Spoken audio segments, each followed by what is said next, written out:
night may be long and the dark may be deep, but the answers are there to be found. Whether it's the normal, the abnormal, or the paranormal, you're in the right place. Let's go beyond reality. I'm not going to say too much about this. All right, well then, good. We're done. Hey, everybody have a great night. But I am not happy with my cell service today.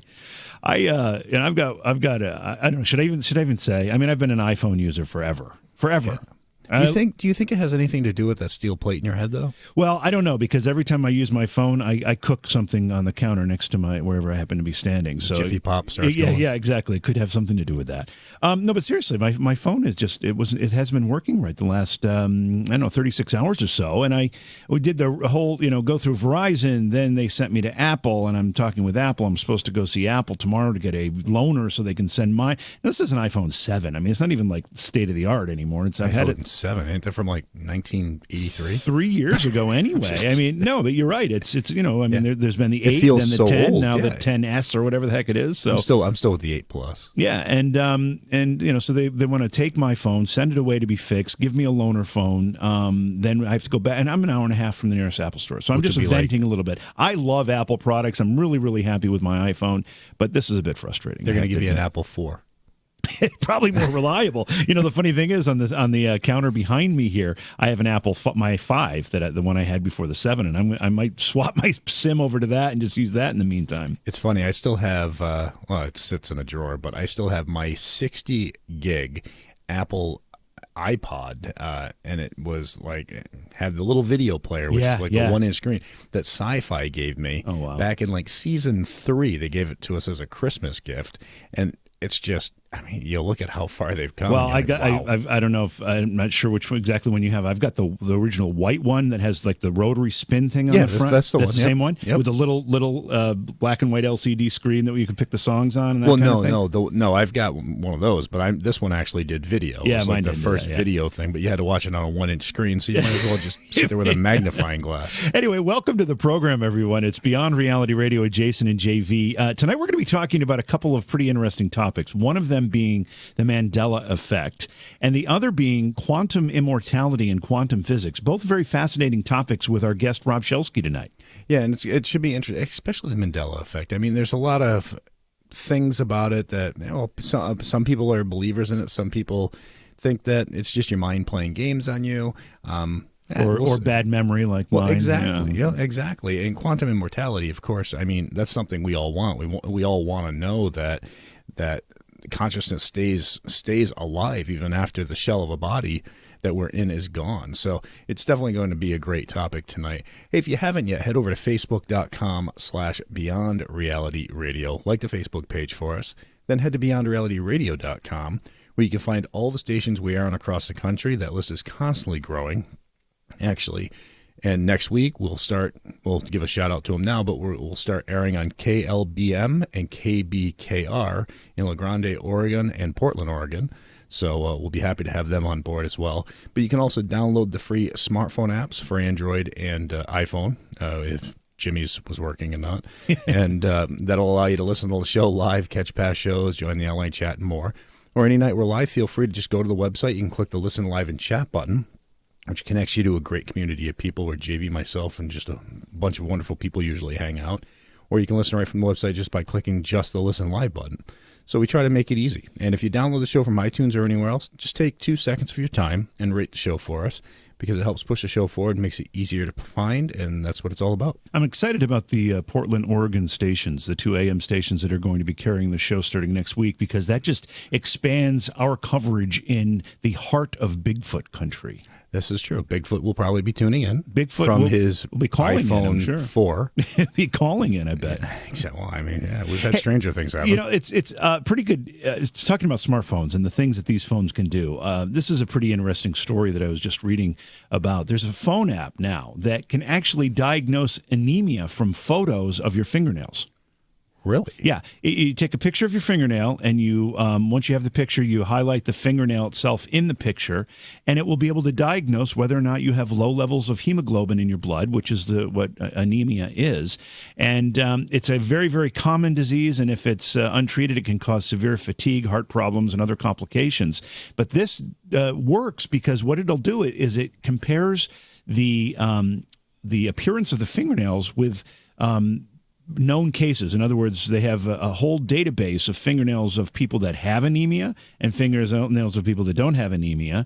And by making that comparison, they can determine whether or not your fingernails are indicating that you have anemia based on a phone app. Well, but that's amazing. But it's not far out of. I've actually downloaded this app not too long ago. It was called Picture This, and you can literally walk up to any plant. Yeah. Or any tree, and you take a picture, and it literally tells you exactly what it is, and it's amazing. So, I mean, that kind of an app it doesn't seem far fetched when you've got all these other apps. I mean, it's amazing some of the things that are out there. I never thought a phone could become such a everyday part of life. Which, I mean, when we were younger, we didn't have phones. We didn't even have beepers back then. No, we had a dime that we carried in our pocket in case we needed to make a phone call at a payphone. Or you had a paper clip and you knew how to ground out the payphone to be able to make the call. Which, yes, I've always been a very tech savvy guy, but we used to be able to stick the paper clip in this. Well, I won't even tell you how to do it, but you used to be. Doesn't matter. There are no payphones anymore. And the ones that exist only take like cards and stuff. This is true. Well, you used to be able to take a paper clip, stick it in the center hole of the actual part that you spoke in, and touch it to the ground screw, and it would trick the phone. Now I probably owe that payphone company millions of dollars. You're going to get a bill now. Exactly, from the one payphone smack dab in the center of Philadelphia. But we didn't have beepers. I mean, when I got my first beeper, I was like 17. And everybody thought I was a drug dealer. You weren't? No, I wasn't. Oh, okay. I wouldn't have thought that. I was just questioning because who else had hair beepers? Past my shoulders and everything else. Who else had beepers? Of course, I wasn't a drug dealer. No, I'm just coming. No, but technology has just grown just incredibly, and the things you're able to do now with your phone. I watch guys on job sites taking their phone and putting it on PVC pipes and stuff to make sure that the pitch is correct for drainage. And you're like, okay, never thought that would be happening. It's amazing. And I read somewhere as well that these phones actually have sensors and other technology embedded in them that aren't even using yet. There's things that apps just haven't been designed to use within these phones yet. Things like maybe one of those, like you've just described, being able to determine the pitch of a pipe. That's just that's the level system in the phone too. There's a whole bunch of things in there that are basically turned off. I think one of those things is actually a radio chip in a lot of these phones. They have a radio chip in them. They just haven't activated them. And it makes you wonder why, though. Are they working towards something that's going to be beneficial for us, or are they working towards something to gather more information about us? Yes and yes. Yeah, probably a little of both, I guess, right? Yep. All right. Well, and make sure you tune in tomorrow. We're going to be talking with Ron Kolek and Maureen Wood, paranormal investigators and researchers. And our discussion is going to involve paranormal investigation research and the series Ghost Chronicles that they've written. Yeah, it should be really interesting. These folks have been at this quite a while, and anytime we get a chance to talk about good old-fashioned ghosts and hauntings, we enjoy that for sure. Absolutely. And then Thursday, we're going to be having readings with Rebecca Foster. So make sure you call in early because the phone lines usually fill up pretty quick on that. You call in, Rebecca will give you a reading, and you go from there. So on that note, the phone number tonight, 844-687-7669. We're going to take a quick break, get our guest Rob Shelsky on the phone. You listen to Jason and JV, Beyond Reality Radio. We'll be back after this. Please support the program. Go to patreon.com/Johaw. That's JOHAW. Welcome back to the show. It's Beyond Reality Radio with Jason and JV, and our guest tonight is Rob Shelsky. He's a ufologist and a paranormal expert. He's got a book out that's called Shattered Reality, The Mandela Effect. He's also got a new book that's coming out this coming year called The Sacred Quantum, Immortality, and Life After Death. So we're going to be talking about both of those books and other topics with Rob. Rob, welcome to Beyond Reality Radio. It's terrific to have you on the show with us tonight. Well, it's great to be here. Oh, thanks so much for coming on. So let's kind of get some definitions out of the way here. What is the Mandela Effect? What are we talking about? Oh, okay. Well, the Mandela Effect is the idea that reality, or at least the past, seems to be changing all the time. And it came to light about 2013, and it was first coined because Nelson Mandela, many people remembered his death as having a prison, while others, including myself, remember him going on to be president of South Africa. Now, some people remember it both ways, oddly enough. Actually, I'm one of those as well. But things seem to change, and mostly we base it on memory, like, oh, I remember Kit Kat having a hyphen between the two words, and now it doesn't, or just that kind of thing. Small stuff, but legitimate stuff. And the weird part is, when people do remember it, it's not just them alone. It's a lot of people. And when they remember it a certain way, it's a lot of people remembering it that way. It's not like, oh, yeah, this is the way it happened, but a lot of people remember different versions of it. No. The people who so-called get it wrong are all getting it wrong the same way, which is very strange. Plus, there seems to be some physical evidence for the Mandela Effect as well, real evidence. I mean, obviously, the first thing that comes to mind, to play devil's advocate here, is just faulty memory. Another thing that comes to mind is, propaganda, in the sense that if somebody starts in the right social media circles, or even in regular media circles, misreports something or says something inaccurately, that can be picked up as reality and have a competing reality with what actually happened. So how do we know it's not one of those two things that's going on here? Well, actually, in many cases, we don't. There is such a thing as false memories. Any hypnotist can plant false memories in you. It's called the power of suggestion for a reason. Under hypnosis, they can suggest a memory, and you will quite happily fantasize a memory for them. And then when you wake up, that memory is as if it were real to you, but it's a false memory. This happens a lot. It's one reason why I advise people who have had abduction experiences or missing time not to jump at the first hypnotist they see. A good hypnotist is worth their weight in salt, if you know what I mean, because if you get it wrong and get the wrong hypnotist, you're permanently going to have false memories implanted in you. Now, the same is true of life in general. When you remember something from your early childhood, how many times have you remembered that incident? And each time you remember it, you're remembering the memory you had of it before. So it becomes very blurred, vague, and distorted over time. So yeah, false memories are real. No doubt about it. Nobody questions that. But by the same token, when you all get the memory wrong and get it wrong the same way, that's a little different. And if you talk to anyone about the Mandela Effect, they'll start bringing up their own instances. And quite often those instances match what other people say. Again, if it was just random alternate memories, there would be no Mandela Effect. But when people get it wrong, in their thousands, tens of thousands, and even hundreds of thousands or millions, they get it wrong the same way, 99% of the time. And this is what's strange. And even psychiatrists have openly admitted that they cannot account. They say, oh, yeah, it's false memories. But they say even they can't account for why so many people around the world, from different countries, cultures, backgrounds, religions, race, all have these same false memories. How do you account for that? And so the idea of it being false memories is a valid argument, but it doesn't really hold up when you examine it thoroughly. Well, and it's all these little things too, right down to the Monopoly man having a monocle and not really having a monocle, and the spelling of J.C. Penney, and there's just so many different things that come into play with it that really you sit there and you question if it's just you remember it incorrectly or you just So it does play with your mind. Well, it does, because odds you should mention Monopoly. I was just in Walmart, and yes, I do shop at Walmart.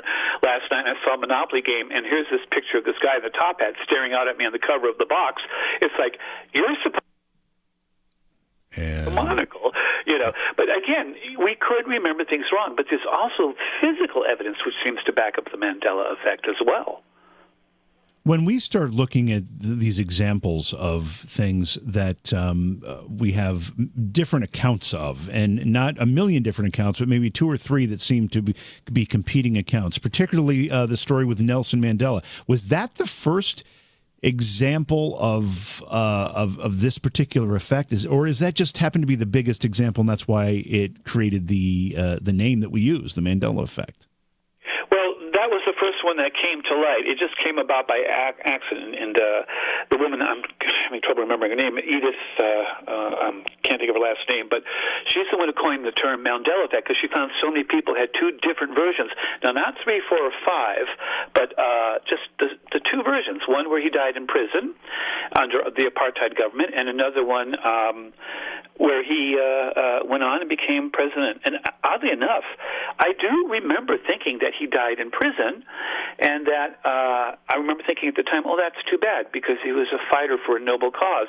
And then he was released from prison, and I remember that too. So I have both memories of it, and a lot of people do. Well, here's the problem for me, and we've got about a minute here before we have to go to break. But you could have told me either one of those versions, and I would have walked away believing that was the one, just because I don't remember it in history that well. Obviously, there's documents and there's things that we could go back and check. Do they all say the same thing, or do we, if we look at the historical record, do we find two different accounts as well? That's the thing. That's some of the hard proof. If you go into the CIA files under the Freedom of Information Act, there are often 2 or 3 documents about certain events in history that are totally at opposite with each other, and yet both are in the archives as if that was the version that happened. So how do we account for that if it's just false memories? That's a great point. Okay, we're going to continue this conversation on the other side of the break. We're also going to get into quantum physics and quantum immortality with our discussion with Rob Shelsky. A little bit later in the program, we're going to talk about quantum physics and quantum immortality. Things are changing. Our understanding of the world around us is changing based on these new theories and new sciences. It's really making us look and understand things completely differently than we have up until this point. Rob, back to discussing the Mandela Effect. First of all, thanks again for being here. We appreciate it. We have, during the course of a lifetime, our memories fade. Our memories change. I remember things about my childhood that I swear, if I was talking with my sister, she'd say, no, that never happened. We would argue those points. But what you're saying here is that there is actually documented evidence of changes in our historical timeline. That's basically what we're talking about. Yes, absolutely. One little correction. I said Edith. It was Fiona Broom, not Edith. For some reason, I get Edith on the brain with Fiona. Yeah. But she started it in 2009, and then it really sort of hit the fan in 2013 to 2014 when it began to go beyond the Mandela Effect with regard to Nelson Mandela. But that's why the name was for it was Mandela Effect. But yes, there does seem to be documented evidence. There's also physical evidence. We have been finding physical evidence that we simply cannot account for. A good example is Ford struck a special medallion for an exposition. Ford has the Ford insignia, the logo with the F, the crosshatch on the F, and a little curlicue. Ford insists it's always been that way. Yet you can clearly see, and it's even on the internet, you can see photos of it, there is a medallion that shows from that exposition that shows it without that curlicue, and it's quite clear, quite sharp. And yet there's another medallion that has the curlicue. Now, Ford insists it never made 2 medallions, or 2 different versions at that. But yet here we have the physical evidence for it. And there's a lot more where that came from. The more you check into this, the more you find physical evidence. People have looked at old Ford cars in junkyards. There's a case where one man looked at the front insignia of the Ford, and it had the curlicue on the crosshatch of the F. Then he went around to the rear of the car, and the rear emblem did not. Now you can say, okay, well, Ford got it wrong, but this happens time and time and time again. Now, either all these companies are lying, or they're all just getting it wrong, and they're terribly stupid, which I don't think these corporations are, because they do make good money, and they have been around for decades, in case of Coca-Cola, for a very long time, a century. So how do we account for this, if this is so? So what are we seeing at play here? Are we seeing some type of cross-contamination between parallel universes? Are we seeing time travel involved? What is at play? Well, and that's the big question. And you just mentioned 3 of the most likely suspects in the crime, so to speak. It could be time travel. It could be, we keep saying there's no evidence of time travel, but if someone is time traveling, and again, remember now, it doesn't matter when they invent the time machine. It doesn't matter whether they invented it 1 billion years ago or 10 trillion years from now. If you have a time machine, all time is open to you. So it's as if the time machine always existed from their perspective. But if you go in the past and change something, that change might have a ripple effect, butterfly effect, if you want to go that route, and things change. Another alternative is parallel universes. Maybe our timelines are so close with other timelines, other realities, that we're switching back and forth. It could be that something is causing this. Some people theorize that CERN, the particle collider in Switzerland and France, that crosses the border there, when it was switched on, is basically when all this sort of started. So a lot of people look to that. I personally think quantum computing might have a problem. The founder of D-Wave Quantum Computing, one of the two founders, there's a seminar, you can watch it again on the internet, where he talks about how these quantum computers reference quantum computers in parallel universes to get the results. Well, what are the side effects? We've never done this before. When we're having a quantum computer in our reality accessing other quantum computers in other realities, are there side effects? Are we merging and mixing the realities? And finally, the third one is maybe reality isn't fixed at all. And maybe it's just a result of consciousness, and therefore it is subject to change. Perhaps the more people remember something one way, that makes it that way. And yet we have ample evidence of weird things going on. A coin was found in Mexico. They were doing a construction site. It was an old coin, badly deteriorated, but still clear enough to show some things. On it, it says Nueva Alemania, I think is what it said, Nueva Alemania, which is literally Latin for New Germany. And the date on it was 2030. Now, did the coin come from the future? If it did so, how did we get a New Germany? And how did they get control of Mexico? Was there a New Germany empire in an alternate reality, and that's where this coin is from? We don't know, but the coin is quite real. And you can see it for yourself. It's not a fake. It was dug up. It's old and it's worn, but it says what it says. Now, either someone quite a while back coined this coin for some reason, or it did slip through from another time, or perhaps another timeline. We found a finger watch in a tomb in China that's 400 years old, that had never been opened. In the dust near the inside of the tomb, the dirt near the casket or sarcophagus, they found a small ring watch. On the back of it says Swiss, and it even gives the time on the watch. Now, is it a real ring watch or just a facsimile? We don't know because it's never been opened. It's badly corroded, and no one wanted to damage it. It would fall apart. But a team of scientists found it, and they insist they found it there. It was intact, in place, in situ, and therefore it had to have been in the tomb when it was sealed. Yet Swiss watches weren't made 400 years ago. Clocks were very new in general, and watches of any sort just weren't around. And Swiss ring watches certainly weren't. Yet this thing says Swiss on the back of it.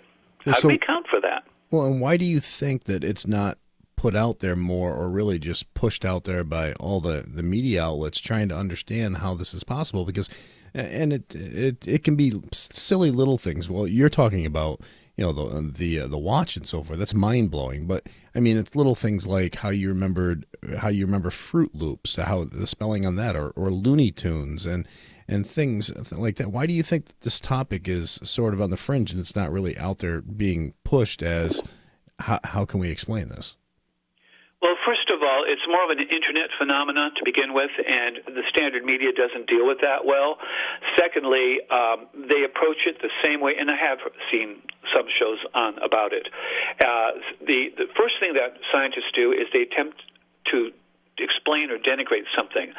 Now, these psychiatrists said, it's just false memories. So everyone says, okay, it's not a topic, it's just false memories.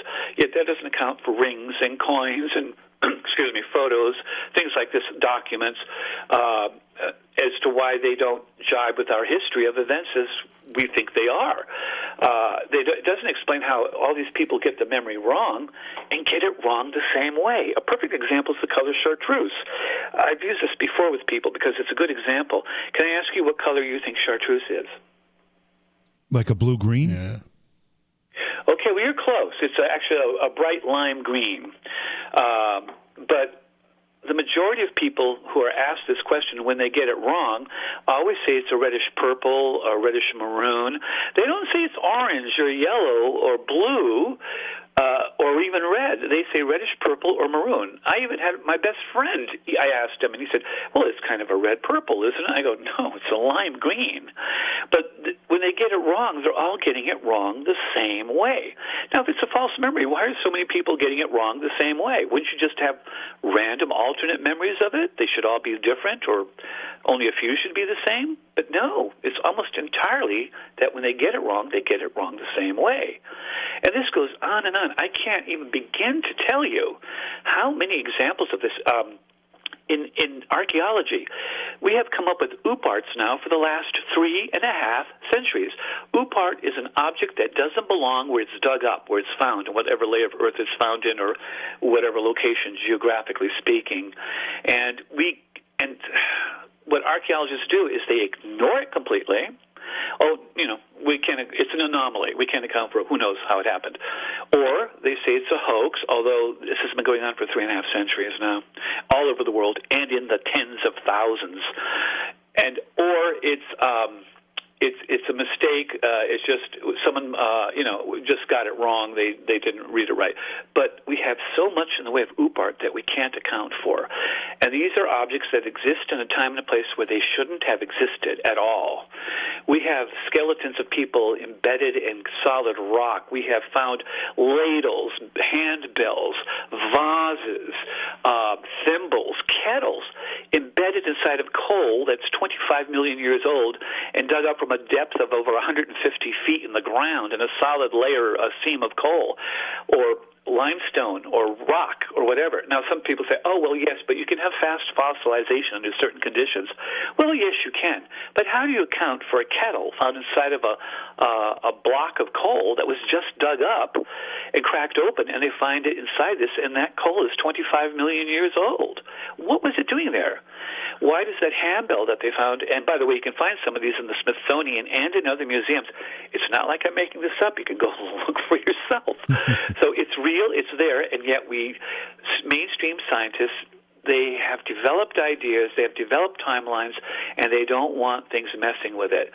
There is the idea of the third rail in science, for instance, with regard to UFOs. We always wonder why scientists don't take UFOs seriously. Well, they laugh it off. Media laughs it off. You never see them mention someone spotted a UFO on a local news channel where they're not smirking, the anchor people, or giggling a little. Oh, yes, there was a green man kind of thing. Yeah. So it's utterly ridiculed, and that ridicule is on purpose, and I think. And when you have that kind of thing, plus, if you're a scientist and you say, oh, I want to investigate UFOs, you're not going to get a grant. And without grants, you're not going to survive as a scientist. Plus, other scientists are going to ridicule you. So you don't do those kind of researches, even if you're capable of doing it. You don't get the money. Your career is ruined. Airplane pilots suffer the same thing with the UFO phenomena. And yet, whether UFOs are real or not, some 65 million Americans believe they are real.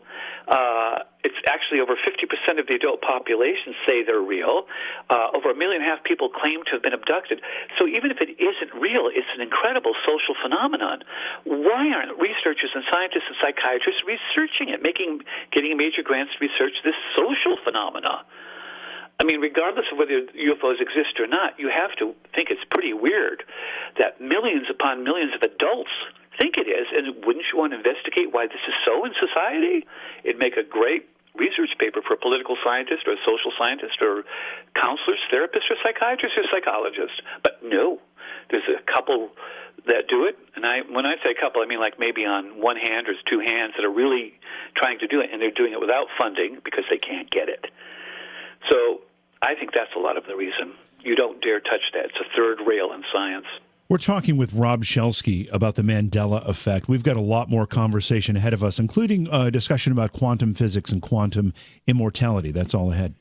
And the merging of science and some disciplines that might have seemed to be somewhat counter to science at one point, they all seem to be coming together in this new discipline we call quantum physics and quantum mechanics. But it's all ahead on the program. Also, we'll be opening up our phone lines at 844 844-687-7666. I almost did it. I almost did almost it. give out your personal cell number on air on 100 stations across the U.S. I know. I almost did that. I've done it before. That's the problem.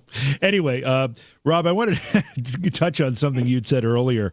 You mentioned CERN, and you mentioned some other what we would be considering cutting-edge science endeavors that may be responsible for what we're talking about here with the Mandela Effect.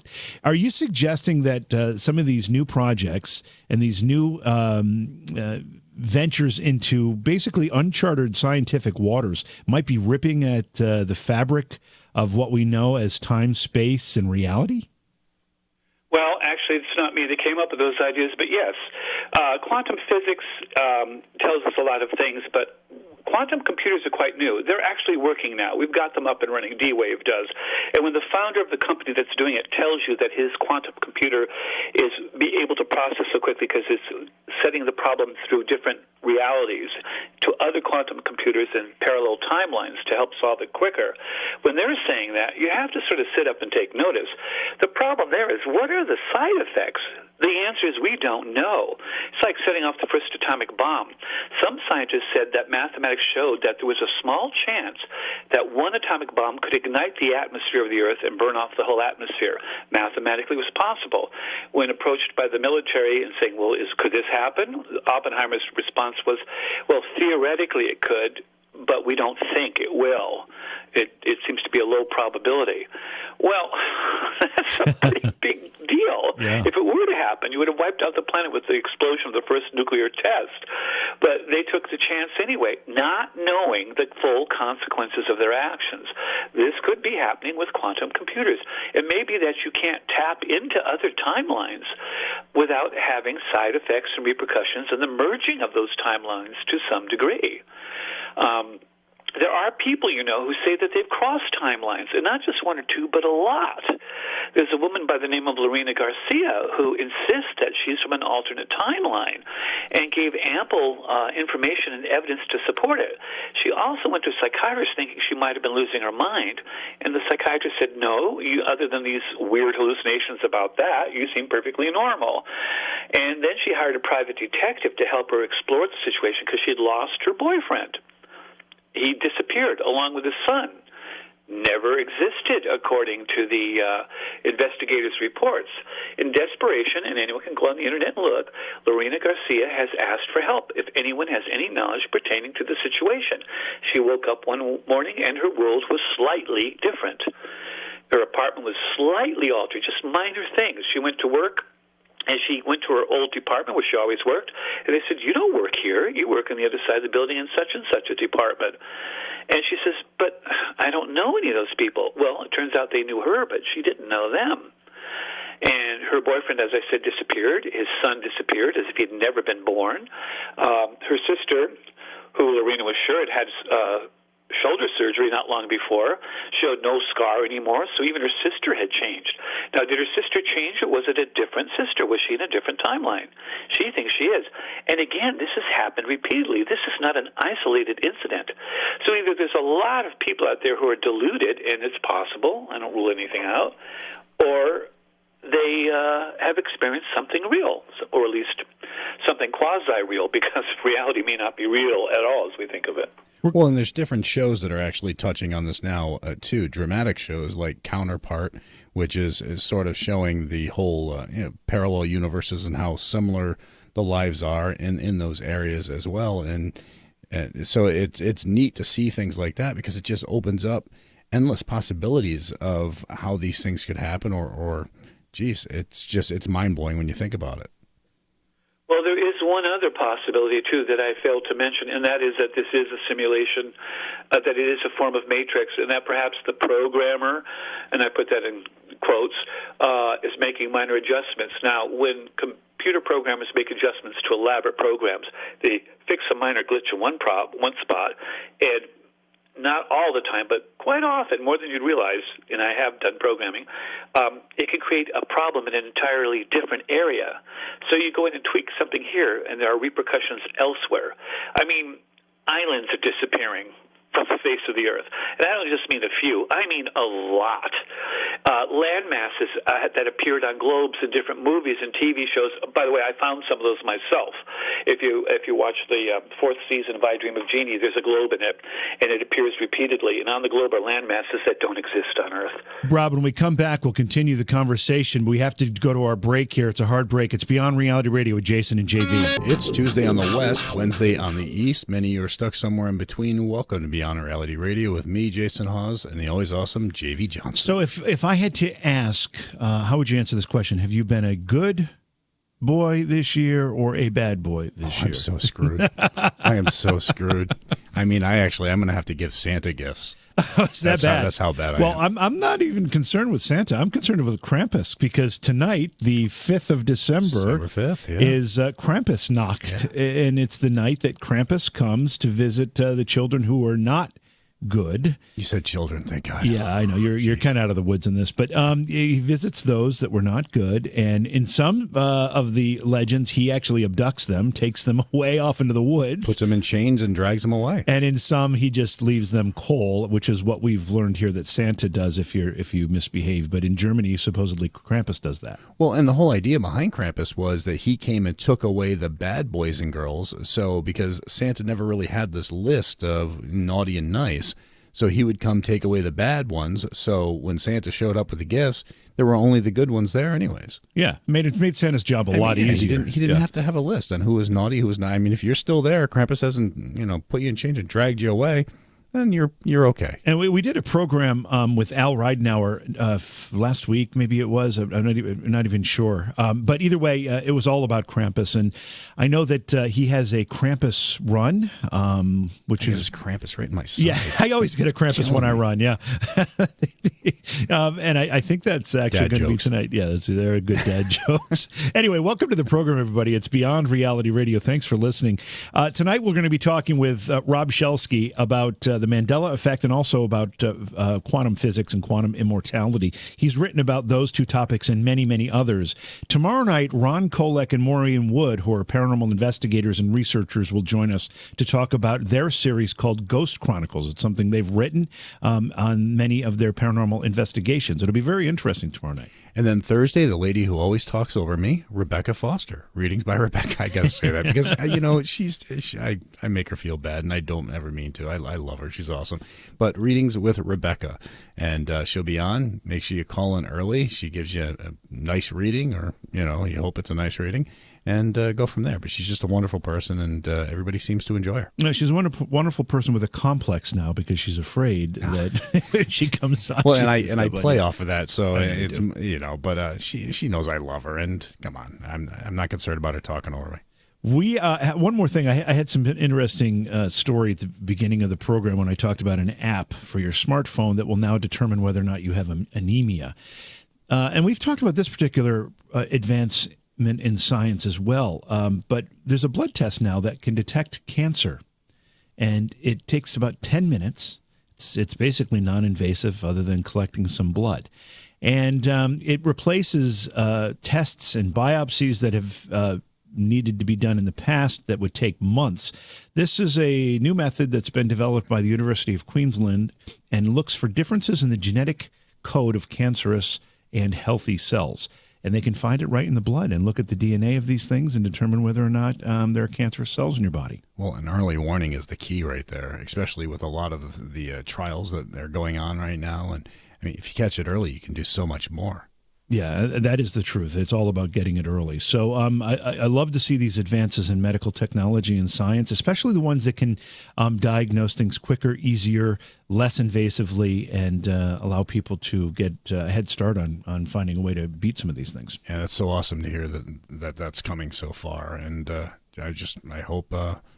that's just one of the worst diseases, one of the worst sicknesses out there. Yeah, it is. It is unbelievable. It just ravages people. Anyway, let's bring in Rob Shelsky back into the program. Rob, we've been talking about the Mandela Effect, but there's kind of a nice transition here into quantum physics, because quantum physics, actually, when we talk about these parallel dimensions and being able to cross from one to the other and communicate from one to the other, we actually may have a way to help explain what we talked about in the first hour, the Mandela Effect. Oh, yeah, absolutely, and that could very well be. And the idea of parallel universes isn't science fiction anymore. In fact, every main theory of the formation of the universe requires there to be more than one universe. In fact, scientists tend to use the term multiverse now. And there's no less than 5 different ways that we could have parallel universes. And even the inflation theory, the Big Bang theory, requires multiple universes. Other theories require an infinite number of them. So, yeah, it's actually, most scientists now pretty much agree that there have to be other parallel universes. So that's kind of pretty much a given these days. Either that or all of our theories, string theory and inflation theory of the universe, are all wrong and don't work. And there was a report actually a few years back, and I'm not sure who actually wrote it, but they were talking about the whole thing, the whole idea of if somebody actually thinks of something, thinks of some sort of thing going on. And they can create a storyline off of that, again, opening up a new parallel universe off of that, breaking it down. I think you're familiar with what I'm talking about with that. Anytime your mind goes to a certain way and you start thinking of something, you're creating a world other than the world you're in.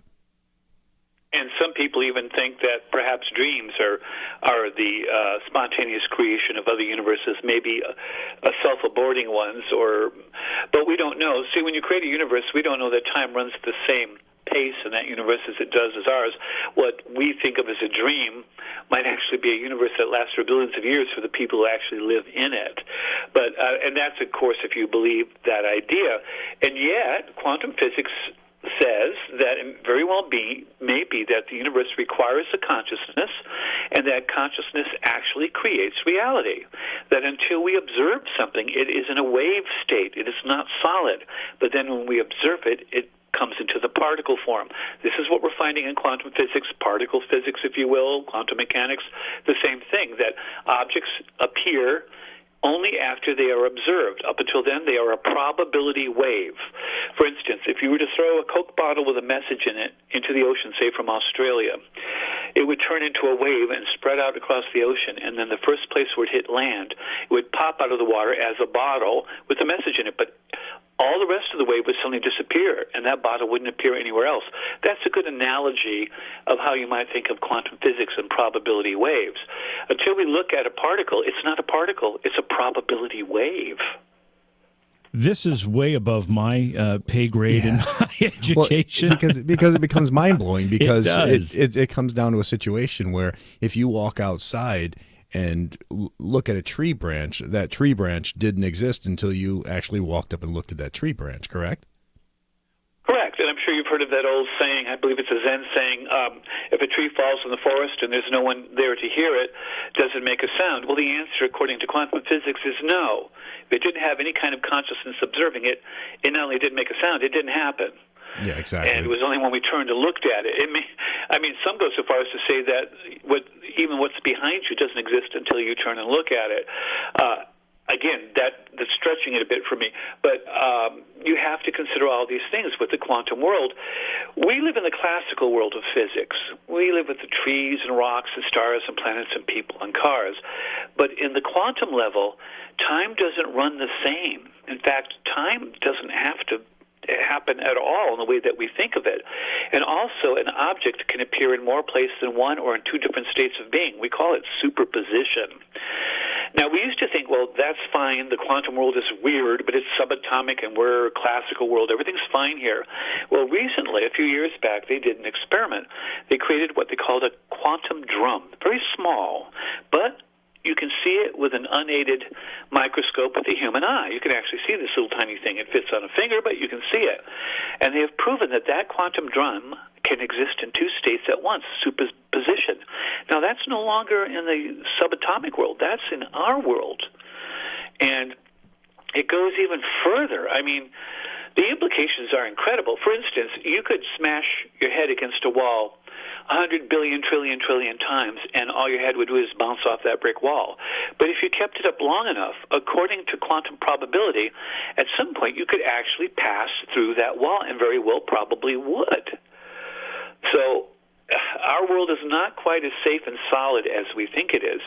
There's another point. Our world is composed of atoms. Atoms are 99.999999999% vacuum. So we are basically ghosts. Everything in the solid world is actually made up of nothing, or practically nothing. And the few little bit that is solid, those subatomic particles, according to string theory, are not solid particles at all, but rather are vibrating loops of string energy that can vibrate in different shapes to create different particles. This all gets rather heavy. But the point is that we might be living in a world that really isn't real at all. Now, people say, well, if that's so, why can't I put my hand through a desk?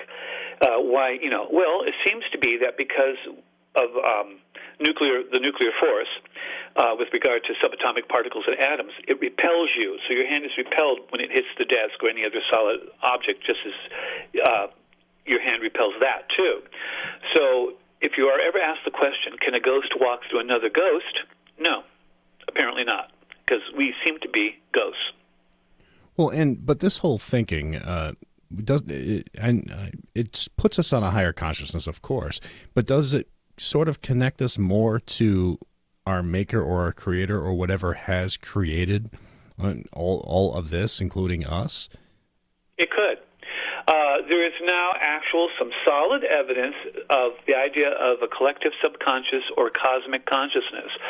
Scientists have done repeated experiments now, and they have done random number generators and had people concentrate on them, and the result was a small but significant, and that's the catchphrase, significant change in the outcome of the experience other than predicted. Now, they've done this experiment thousands and thousands of times where people try to influence a random number generator to come up with a certain number, and there seems to be an actual significant statistical evidence that we are changing it. Now, there's another question.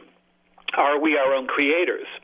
If time doesn't exist as we know it, and there is a theory of the universe called E8, or the emergence theory, it says that there's a causality loop, that cause and effect don't necessarily work in a straight line. In physics, we know that physics computations don't require time to work in a cause and effect way. The equation works front to back or back to front just as well. Time doesn't enter into it. And it may well be that in reality it doesn't either. So we do something now, and it affects the future. But what they're saying with the E8 theory is that what happens in the future could affect the far past.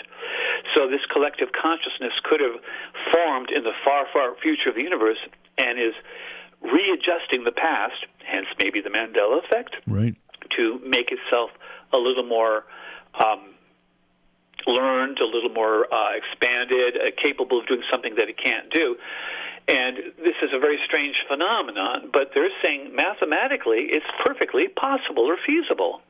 Rob, this is a short segment before we get our hard break at the bottom of the hour, but it's a good time for you to talk a little bit more about your books and where people can get a hold of them, because you've got many books on various paranormal topics, including UFOs, Hollow Moon, and Mars. I mean, you've got a lot of time travel. There's a whole bunch of them here. Where can people get a hold of your books and find out more about the things you're writing about?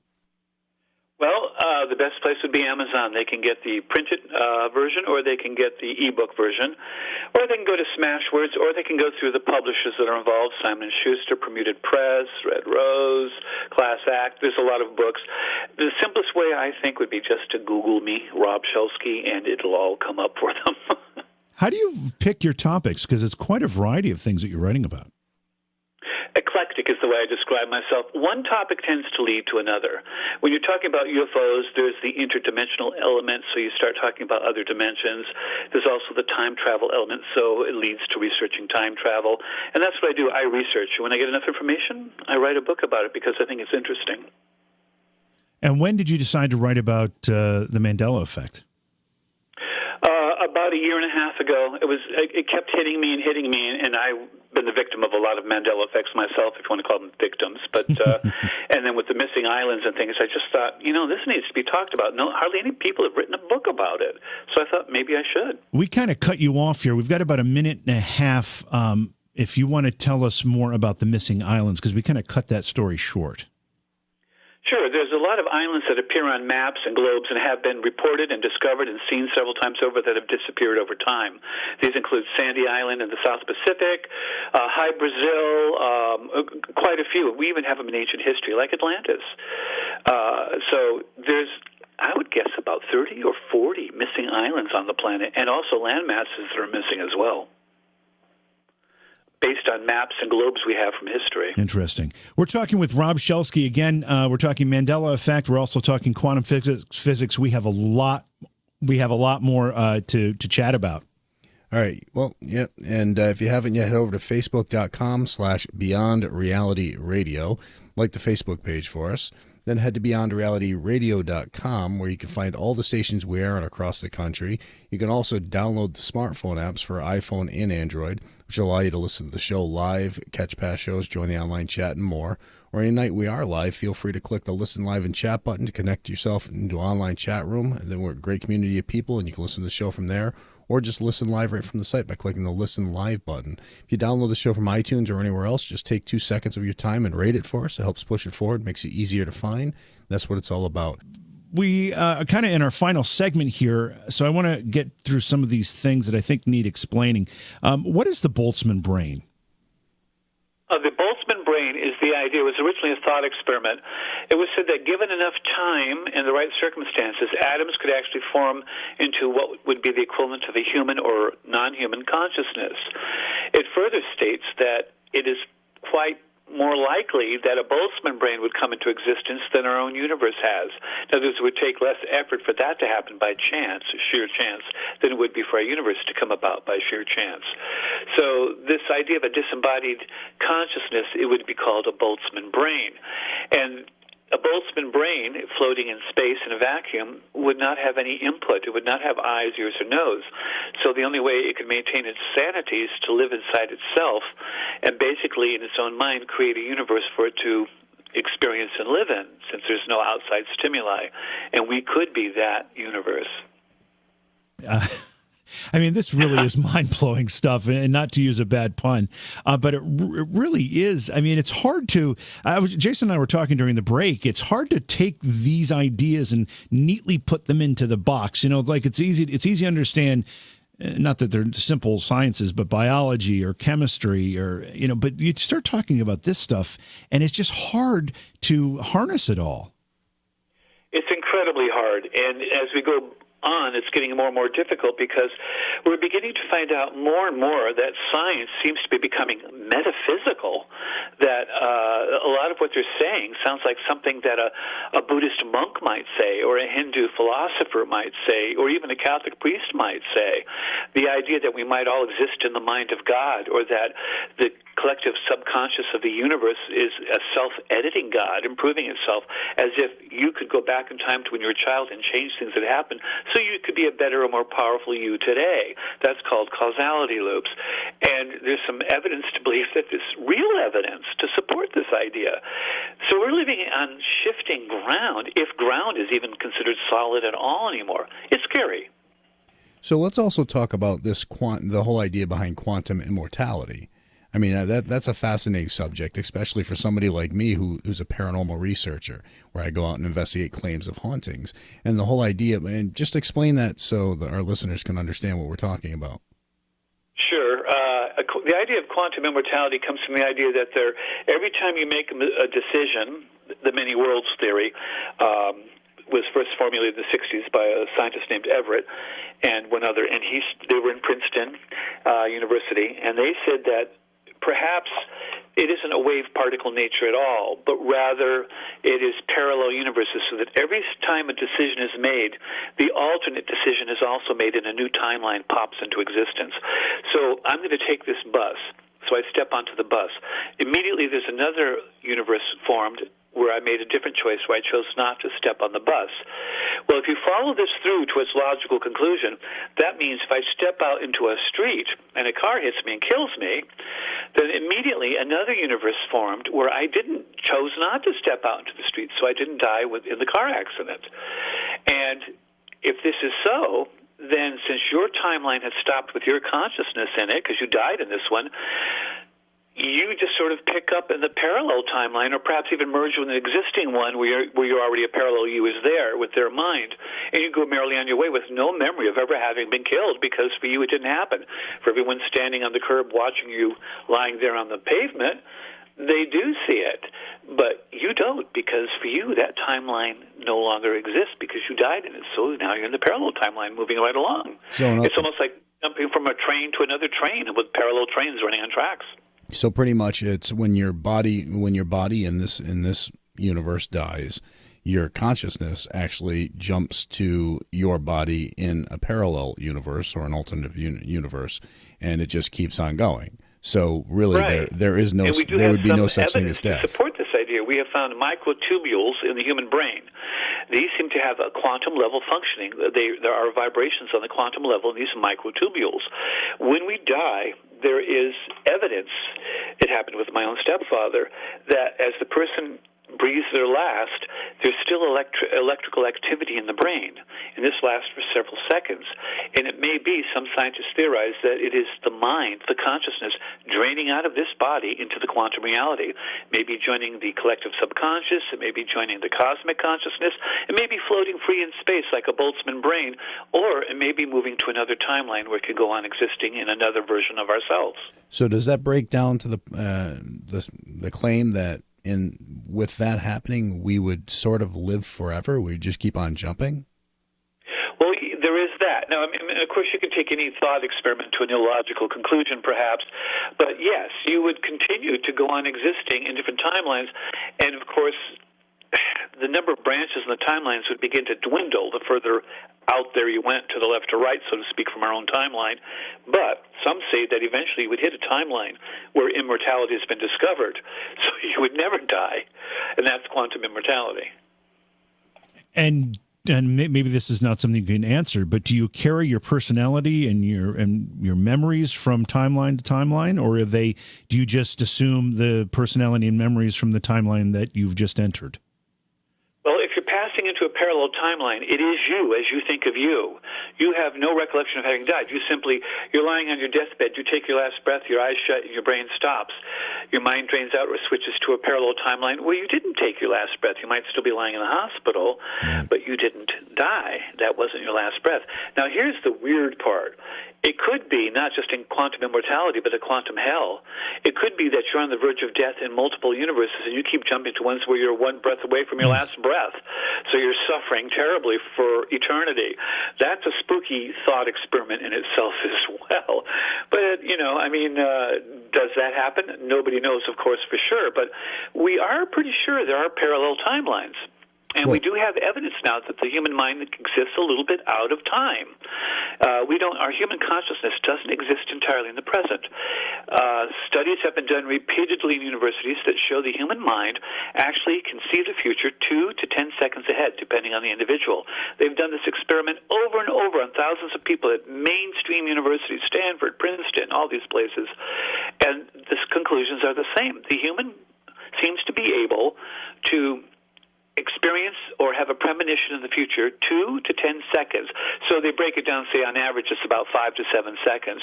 We can see the future. Why can we do this? They don't know, but they think evolution might have done it. If a tiger is about to jump at you from a rock above you and you have a premonition 7 seconds ahead, it's just enough time to turn around and stick it with your spear. So maybe we just evolved that. But the human mind does seem to exist out of time and therefore is not constrained by time, and perhaps not by our timeline. Well, and then the whole thing with the quantum immortality, though, if you're jumping from timeline to timeline or parallel universe to parallel universe, could also open up the door again to the Mandela Effect, correct? Absolutely, because that parallel timeline might not be precisely the same as ours.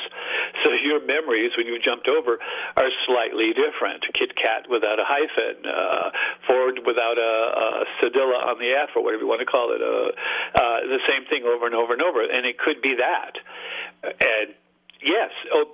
Now, there's two theories. One is that we jump to an existing parallel timeline, and the other one is that we create the timeline because, according to the many worlds theory, every time there's a choice, even on the subatomic level, a new universe is created. So there's an infinity of parallel timelines. So the minute you die, there's a universe created where you didn't die, and you continue on in that one. The other theory is that when we die, we pass over to a parallel time that already exists and merge with the existing mind of ourselves there, and are not aware that we're doing so. And I'm sure, would there be also the possibility of you jumping to a timeline? Well, I guess you couldn't jump to a timeline where you already passed because you're out of that timeline, so you just skip right over that one. Yes, exactly. You would, because that timeline already would have ended for you anyway, and it just doesn't exist for you because it's not available. It'd be like a bunch of parallel trains, again, running together on different tracks. You can't jump over to an empty track. There has to be a train there, so to speak. Well, excuse me while I pour some ice on my brain because I think it's on fire right now. Yeah, I see the smoke coming out of your ears right now. It really hurts. I want to take you back to something you said a few minutes ago, Rob. You said, this could be, I'm not exactly sure how you said it, but it could be all happening in the mind of God. if we were to take, and not to get overly religious about this conversation, but science and religion have seemed to kind of been at a tug of war for a very, very long time. And when we look at people who are critical of religion and they say, look at the Bible, for example, and say, well, how could this have happened? It's not possible. How could there have been a flood of that size? It's not possible. Whatever it happens to be. And I'm not advocating for one thing or the other. But if this is all happening in the mind of quote unquote God, then anything would be possible. And it would explain how all of this comes together, doesn't it? Yes, it does. And no, I wouldn't discount that. You're quite right. I mean, science and religion have been diametrically opposed since the 1400s or before. But again, now we seem to be sort of curving back towards each other. You have the religious stuff on one side, and then you have science saying, well, maybe reality isn't real. Maybe there's a collective unconscious or a super consciousness. It may be that every timeline has a fraction of our soul in it, if you want to go the soul route, if you want to call the consciousness a soul, and that all of the other versions of us together create one super soul of us, and that each of us is just like the facet of a diamond, which is far superior and which we can't see. That might be true. It might be that we are a self-editing God, that we are moving towards the super consciousness that might inhabit the end of time. If so, it may be able to transcend time and go back into the past and alter itself, a self-editing God. And we are becoming that God, and we are a part of that God, maybe like a brain cell in a brain. There's a lot of routes you can go, and the truth is we don't know. We don't know, but what we do know is reality is becoming a very strange place indeed. And as a result, there's no, it's like being in an earthquake. There's no solid place to stand. What is quantum suicide? I've seen that mentioned. Well, that's the idea. And by the way, there's a great movie about that called The Discovery. It stars Robert Redford. It was an independent film, came out a couple of years ago. If you get a chance to see it, watch it, because it's all about that. And it's the idea that if you commit suicide, your timeline ends in this reality, but you go on living in another reality. And it's the same thing as quantum immortality, that you can't kill yourself. And in this movie, people, when they found this out and the discovery was made worldwide, people started killing themselves because they weren't happy in this life and they wanted to go to another place. They didn't know then in the movie where it was, but they just assumed it might be another chance to have a better life. Well, in the movie, it turns out that what they ended up in was the same timeline with the chance to correct what they had done wrong to try to get it right, so to speak. But quantum suicide is a direct output of quantum immortality, that you can't kill yourself, that every time you make the choice to, another universe forms where you didn't make that choice, and that's where you move to. And as you're jumping from reality to reality during these particular instances that you've described, and then there are things like out-of-body experiences or near-death experiences, is that a blurring of those things? Absolutely, it could be, and I've thought about that quite often. Out-of-body experiences could definitely be the mind, the consciousness moving out of this reality or this body. A lot of people have flying dreams, and some argue that these flying dreams are the first stage of an out-of-body experience, that you're beginning to feel light and floating as if you're going to leave your body, and in your dream it becomes a flying dream. And almost everyone I've ever talked to says that flying dreams are wonderful. They've never had a bad one. So apparently and also near-death experiences may be the same thing. They may have actually been witnessing their own consciousness leaving this reality. And the white light might be the cosmic consciousness. We may be parts of the cosmic consciousness here to experience it. Some scientists believe that the universe has created consciousness so that it could know itself. Well, it's been a great discussion when you actually leave the discussion with more questions than you started with, which is kind of where we've ended up tonight, Rob. But, I mean, you've answered so much, but just created such a curiosity. And I know for me, and I can tell from Jason's smoking scalp that he's got the same thing going on there. Absolutely. Well, you see, that's why I keep writing more books. You start raising these questions when you research this, and then you start researching those questions, and you end up writing another book. It's kind of a causal loop. Yeah, it's a full circle. It just keep you going nonstop. So once again, where can people get a hold of the books? Because you've got many. Amazon, I think, would be the best place, or Smashwords, or they could go to the actual publishers themselves, or they can go to my website, which is robshelsky.blogspot.com. Or just Google me. That's really the easiest way. Do you have another project in the works? I know you've got the book coming out in February, I believe, the Quantum book, right? Yes, it is the book on quantum immortality in February, and that is due out if the editors keep to their promise. And then after that, I am thinking about going back to the idea of UFOs again. Nice. There's more I want to do. I was a MUFON investigator, and the subject of UFOs fascinates me. Yeah, it's an interesting topic. Rob, thanks so much for coming and hanging out with us tonight, and we definitely got to have you on again because I think we barely scratched the surface with this. Oh, I really appreciate you having me on. I really enjoyed it. Thank you very much. You have a great night. Yeah, and my head's still spinning from this conversation tonight. I know. I'm going to have nightmares about that conversation. Well, it's such an interesting topic because you really sit and really you end up full circle because all these things are so intertwined on the subjects. Well, once you start talking about the fact that all of this could be just the thought process of a all-powerful being, a brain, if you will, then anything is possible and anything can make sense and all things can be explained by that process alone. And we could all be our own God.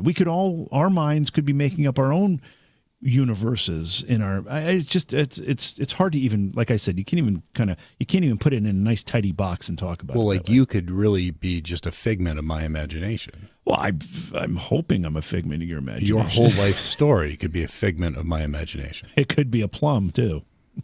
Yeah, this is true. This is true. And then Thursday, we've got readings with Rebecca Foster. So make sure you call in early that night because you call in, she'll give you a great reading and go from there. If you haven't yet, head over to facebook.com/BeyondRealityRadio and like the Facebook page for us. Then head to BeyondRealityRadio.com. Find all the stations we air on across the country. Download the smartphone apps. Subscribe to the show. Rate it for us. Do that all. Greatly appreciate it. That's going to do it for us tonight, everybody. You're listening to Jason and JV, Beyond Reality Radio. Catch you all tomorrow. Beyond Reality Radio is hosted by Jason Hawes and JV Johnson and produced by Alexandria Johnson and Slick Eddie Edwards for Entercom Radio. Beyond Reality Radio is distributed by Westwood One Radio Networks. Stop by our Facebook page and say hello. Follow the hosts on Facebook as well. For Jason Hawes, follow @JasonHawes.taps. For JV Johnson, follow @JVJ Paranormal. If you'd like to be a guest on Beyond Reality Radio or you have a suggestion for a guest, contact Slick Eddie Edwards at slickeddieedwards@gmail.com. Be sure to visit our chat room as well at beyondrealityradio.com. Thanks for listening.